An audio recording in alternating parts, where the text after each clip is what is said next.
My name is Jake, and I was 15 the day my world cracked in two. Growing up, it was just me and Mom.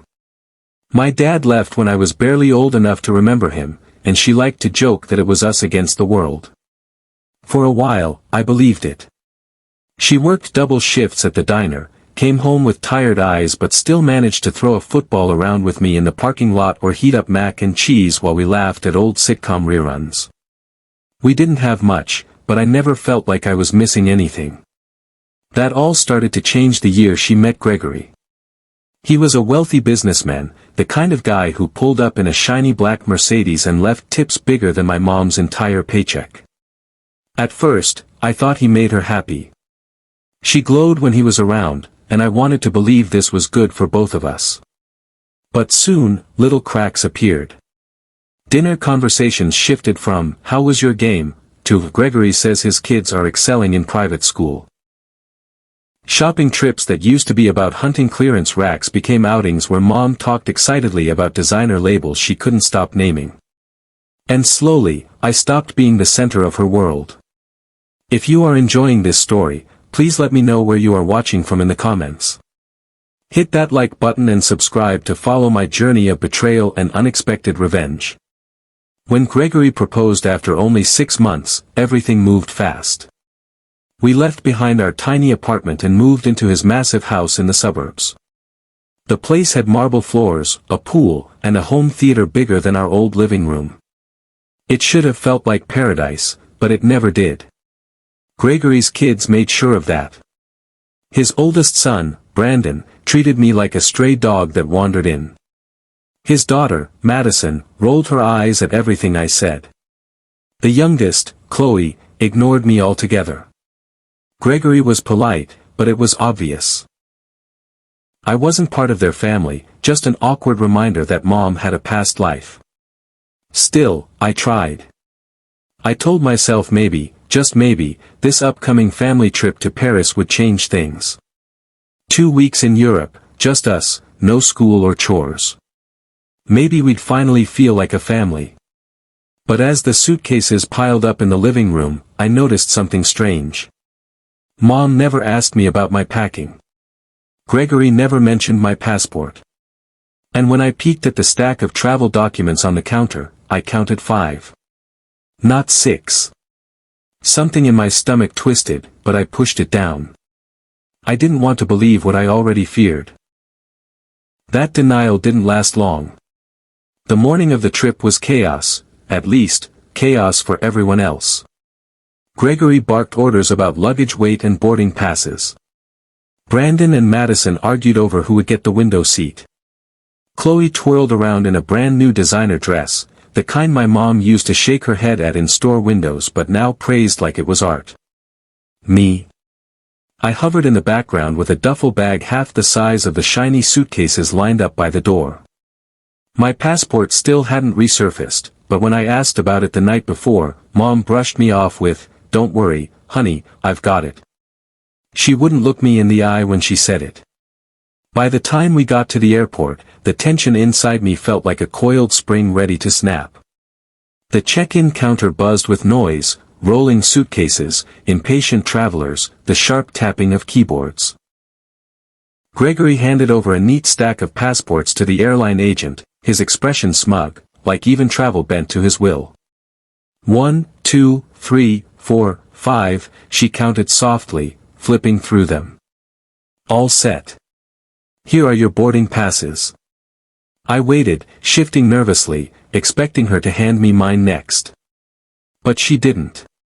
She passed them all back to Gregory, who distributed them with military precision, one for Brandon, one for Madison, one for Chloe, one for himself, and one for Mom. And then he turned to walk away. "Excuse me," I said, my voice catching. I stepped forward, palms damp, throat dry. "You forgot mine." The agent frowned at her screen. "I'm sorry, I only see 5 passengers on this reservation." For a moment, everything around me blurred.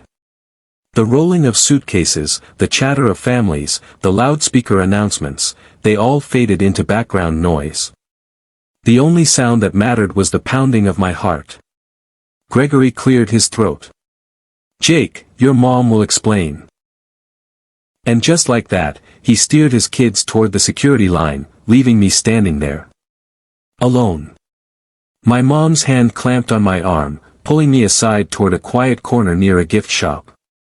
She was wearing a silky scarf Gregory had given her, her nails freshly done, her perfume sharp in the recycled airport air. But her eyes, they were cold, distant. Jake, she began, her tone clipped, like she was already late for something important. There's been a change of plans. What do you mean? My voice cracked. Where's my ticket? You're not coming with us. The word slammed into me like a physical blow. What? Why? Did I do something wrong? My throat burned as I asked, desperate for her to say no, to laugh and admit it was a mistake. She sighed, glancing over at Gregory, who was waiting with his kids at the security checkpoint. This trip is special. Gregory wants it to be just for his family. He thinks it will help us bond better. But I'm family, I whispered, disbelief coating every syllable. I'm your son. Don't make a scene, Jake. Her voice was sharper now, almost annoyed. She dug into her purse and pulled out a wad of cash, pressing it into my hand. Here's $200. You'll be fine. You're mature for your age. Just take an Uber home. Mrs. Jenkins next door has the spare key. I stared at the bills like they were some cruel joke. You're leaving me here. At the airport? Alone? Her lips pressed into a thin line. It's only for 2 weeks. The fridge is stocked. I even left pizza money in the kitchen drawer. You'll survive. Survive. Like that was the bar she'd set for me. Mom, please, I begged, tears stinging my eyes. Don't do this. Please, take me with you. She leaned in, kissed my forehead quickly, like I was some toddler she was pacifying, and whispered, this vacation is important for our future, Jake. Sometimes we all have to make sacrifices. And then she turned. Just, turned. Her heels clicked against the tile floor, echoing louder than the overhead announcements. She rejoined Gregory and his kids without so much as a glance back. I stood frozen, my duffel bag at my feet, my hand trembling around the cash. Brandon looked over his shoulder, smirked, and mouthed something I couldn't hear before following his father. I wanted to scream. To run after her. To shake her until she realized what she was doing. But my body wouldn't move. My brain couldn't process it. One moment I had a mother, the next I was just another face in a crowded terminal. The hours that followed blurred together. I sat on a bench, staring at the departure board as their flight status changed from boarding to departed. Every update was another twist of the knife. My texts went unanswered, my calls went straight to voicemail. At one point, I typed furiously, hope abandoning me was worth the champagne in first class. I hit send, then hated myself for it, then hated her more for not replying. I wandered the terminal with no real destination, my stomach empty, my chest heavy. Eventually, I bought a soda just so I'd have a reason to sit in the food court without being asked to move along. A security guard approached, suspicion etched on his face. Everything okay, son? You've been here a while. I forced a weak smile. Yeah. Just waiting for my ride. They're stuck in traffic. He studied me for a moment before nodding. Don't leave your bag unattended. Then he walked away. Shame washed over me. I couldn't bring myself to admit the truth, that my mom had just abandoned me like forgotten luggage. When the shop started pulling down their metal grates for the night, panic set in. I couldn't stay here forever. I had $200, but no plan. Even if I got home, I'd be alone for 2 weeks. And the thought of walking into that empty house after this, it felt unbearable. That's when my eyes landed on a name in my phone's contact list I hadn't dialed in years, Dad. My finger hovered over it, my chest tight. Mom always said he didn't care about me, that he'd moved on. That's why I stopped asking about him. That's why the calls stopped when I was 12. But sitting in that airport, feeling smaller than I ever had in my life, I realized I had no one else. I ducked into a bathroom stall, locked the door, and sat on the closed toilet seat, phone in hand. My fingers trembled as I pressed the call button. Once. Twice. 3 times. Hello. A deep voice filled the line, rough but familiar. I froze, breath caught in my throat. Hello. Is anyone there? Dad, I croaked. My voice was barely a whisper, but it was enough. There was silence, then a sharp inhale. Jake. Is that you? The way he said my name, like it mattered, like I mattered, broke something inside me. I burst into tears, words spilling out in a mess of sobs. She left me. At the airport. She gave me money and left. I don't know what to do. His voice hardened, edged with something I'd never heard before. She left you alone. At the airport? Tell me where you are. Right now. I choked out the name of the terminal, expecting him to tell me he'd call someone. Maybe the police. Maybe social services. Maybe just wire me money for a cab. Instead, he said, steady and sure, stay exactly where you are. Don't move. I'm coming to get you myself. You're coming here. I asked, disbelief thick in my voice. You don't have to. Maybe you could just. Jake, he interrupted, firm. I'm your father. I'll be there in 3 hours. Can you stay safe until then? I couldn't speak.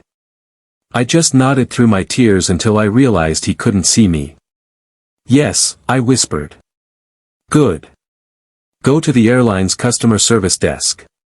Tell them your situation. I'll call ahead and make sure they watch over you until I arrive.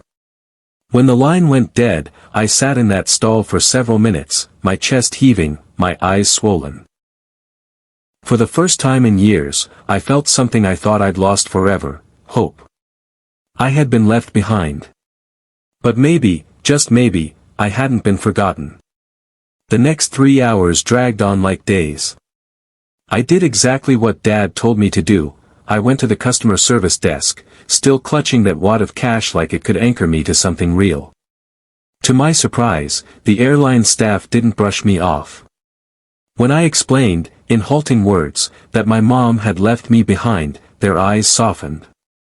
The manager, a woman named Gloria with kind wrinkles around her mouth, shook her head and said quietly, "You'd be shocked how often this happens."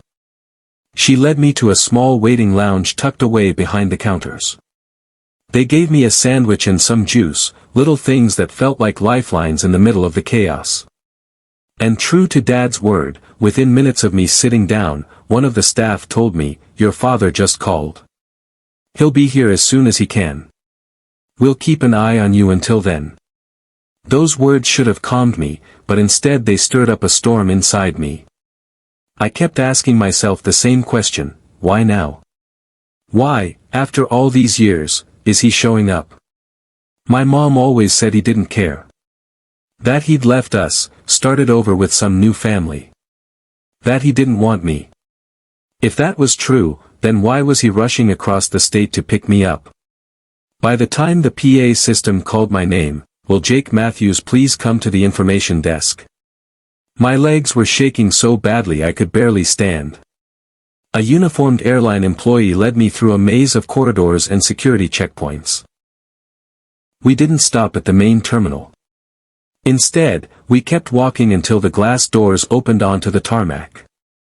And there it was. A sleek private jet with its stairs lowered, engines humming softly in the twilight. At the top of the stairs stood a tall man in a business suit, his silhouette sharp against the sky.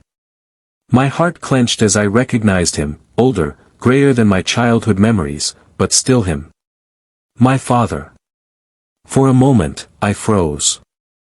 Part of me wanted to run, to throw myself into his arms like the little boy who used to sit on his shoulders. But another part, the hurt, abandoned teenager who had spent years thinking he didn't care, held me back. He must have felt my hesitation because he didn't rush me. Instead, he walked down the stairs slowly, his eyes locked on mine. When he finally stopped in front of me, he spoke my name like it was something sacred. Jake. My throat closed up. Dad. We just stared at each other, both of us fighting emotions too big for words. Then, with a carefulness that made my chest ache, he opened his arms. I didn't think. I didn't debate. I stepped forward and collapsed into his embrace. For the first time in years, I felt safe. Really safe. I'm so sorry, he whispered into my ear. For everything. For not being there. For letting you believe I didn't care. I tried, Jake. God, I tried. Tears burned my eyes. She said you didn't want me. That you never called. That you moved on. His arms tightened around me. When he pulled back, his face was hard with anger, but not at me.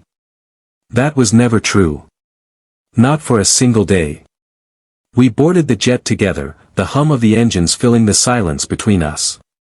Inside was like another world, plush leather seats, polished wood, soft lighting. It felt unreal after the cold metal benches of the terminal. As we sat across from each other, I couldn't hold the question back any longer. Why didn't you fight harder? Why didn't you come for me before now? Dad opened a sleek black briefcase and slid a folder across the table. My hands trembled as I opened it. Inside were copies of checks, legal documents, letters. Evidence. I did fight, he said, his voice low but firm. I sent child support every month. More than the court ordered. I sent birthday cards, Christmas gifts. I filed motions. I hired investigators when your mom moved without telling me. But every attempt, she blocked me. She hid everything from you. I stared at the documents, my stomach twisting. There were birthday cards with my name on them in his handwriting, checks written out every month, court petitions stamped and dated. She told me we were broke, I whispered, flipping through them. That you barely paid anything. That's why we lived off microwave dinners while she worked 2 jobs. Dad's jaw clenched. I paid enough for both of you to live comfortably. If you didn't see that money, it's because she spent it on herself, not you. My hands shook as I set the folder down. A memory surfaced, me asking Mom why I couldn't have new cleats for soccer tryouts. She'd sighed dramatically and said, if your father cared enough to pay child support, maybe you'd have them. She had lied. About everything. She kept me from you on purpose, I said, the realization crashing over me like a wave. He nodded, his eyes dark. I believe she thought erasing me would make it easier for her to build her new life. But I never stopped looking, Jake. Never. Silence stretched between us, heavy and raw. Finally, I whispered, all those years. I thought you didn't want me. I wanted you more than anything. His voice broke. I kept your room ready. Every year, I bought presents. I told myself that someday, somehow, you'd come back. I swallowed hard, blinking against the tears. You really kept my room? He smiled faintly. You'll see soon enough. The jet lifted into the night sky, carrying me away from the airport where my mother had abandoned me with $200 and a shrug. As the city lights fell away beneath us, I felt something I hadn't felt in years, the possibility of a new beginning. The jet touched down in Seattle just after midnight. I'd never been on a private plane before, and the quiet luxury of it all felt unreal, like stepping into a movie. But nothing prepared me for what waited when we pulled up the long driveway to Dad's house. It wasn't just a house. It was perched on a cliff, glass walls opening to the ocean below, the sound of waves echoing through the night. And yet, when we stepped inside, what mattered wasn't the grandeur. It was the details. "Come on," Dad said softly, guiding me down a hallway. He pushed open a door painted deep blue. Inside was a bedroom. My bedroom. On the desk sat a telescope, the same model I'd begged Mom for years ago. Against the wall, a shelf lined with wrapped presents, each one labeled, Jake's 13th birthday. Jake's 14th Christmas. Jake's 15th birthday. He wasn't lying. He had been waiting for me. My knees buckled, and I sank onto the bed, running my hands over the untouched wrapping paper. You kept all this for me?" "Every year," Dad said, his voice thick. "I didn't know if you'd ever see them, but I couldn't give up hope." That night, I fell asleep in a bed that had been waiting for me for years, the ocean whispering outside the window. For the first time since my mom walked away at gate 24, I felt like maybe I wasn't disposable. Over the next week, Dad introduced me to his world. His company, Horizon Tech, had made him a wealthy man, but he was still the same guy who once taught me how to ride a bike. We ate misshapen pancakes together, laughed at old memories, and talked late into the night. Then, one morning, his attorney, a sharp-eyed woman named Judith, sat across from us at the kitchen table. "Jake, what your mother did at the airport constitutes abandonment under state law," she explained. "If you want, we can file for full custody with your father." The idea terrified me. But when I thought of going back to that house, to Gregory and his sneering kids, to Mom who shrugged as she left me behind, my fear hardened into resolve. "I want to stay here," I said. Judith nodded. "Then that's exactly what we'll do." Mom came back from Paris a week later. By then, Judith had already filed paperwork, and I'd settled into Dad's home. But the messages started flooding my phone the second her plane landed. "Where are you? Why is your room empty? Call me now. This isn't funny, Jake. Come home right this instant. How could you embarrass me like this after everything I've done for you? Please, baby, let's talk. We can fix this." Each text swung wildly between anger, guilt, and false sweetness. I didn't reply. But she wasn't finished. 2 days later, she showed up at Dad's gate, buzzing the intercom until my stomach twisted. "You don't have to see her," Dad said gently, hand on my shoulder. "We can have security send her away." I hesitated. Then I shook my head. "No. I need to do this." We met her in the living room, Judith seated nearby as a silent witness.